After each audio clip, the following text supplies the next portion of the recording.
కోనసీమ జిల్లా చెయ్యూరులో సీఎం చంద్రబాబు పింఛన్లు పంపిణీ చేశారు. పేదవాడికి సహాయం చేస్తే వచ్చే సంతోషం ఏ పనిలోనూ ఉండదన్నారు. పింఛన్లు ప్రతి నెల 1వ తేదీనే ఇంటింటికి వెళ్లి అందిస్తున్నామని తెలిపారు. ఇచ్చిన హామీ మేరకు అధికారంలోకి రాగానే పింఛన్ మొత్తాన్ని పెంచామన్నారు. పేదవాళ్ళ కోసం కష్టపడుతున్నాం.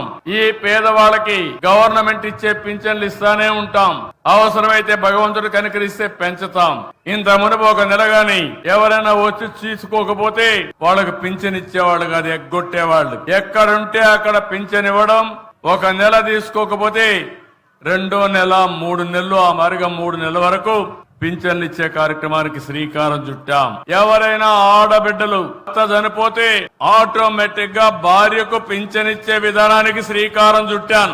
వీటన్నింటి వల్ల చాలా వరకు వెసులుబాటు వస్తా ఉంది. 3 నెలలకు ఒకసారి ఇచ్చే పింఛన్లో అదనంగా 9,176 మందికి ఇచ్చాం. 2 నెలల్లో ఇచ్చే వాళ్ళకి 1,12,22,975 మందికి ఇచ్చాం. ఒక 150 కోట్లు 200 కోట్లు ఎక్కువ అవుతుంది. 200 కోట్లు ఎక్కువైనా పర్వాలేదు. ఏ పేదవాడు ఈ రాష్ట్రంలో ఇబ్బంది పడకూడదు. ఒక నెల ఎక్కడన్నా బయట పోయినా మళ్లీ స్వేచ్ఛగా వచ్చి 3వ నెల వరకు తీసుకునే స్వేచ్ఛను, అధికారాన్ని మీకు ఇచ్చామని చెప్పి కూడా నేను మీకు తెలియజేస్తున్నా.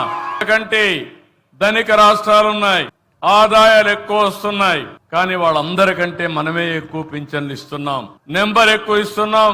అదే మరి నెలవారీగా ఇచ్చే డబ్బులు కూడా మనమే ఎక్కువ ఇస్తున్నాం. పింఛన్ల పెంపు నెలకు 2,720 కోట్లు. మొత్తం ఇప్పటికైన ఖర్చు 34,000 కోట్లు.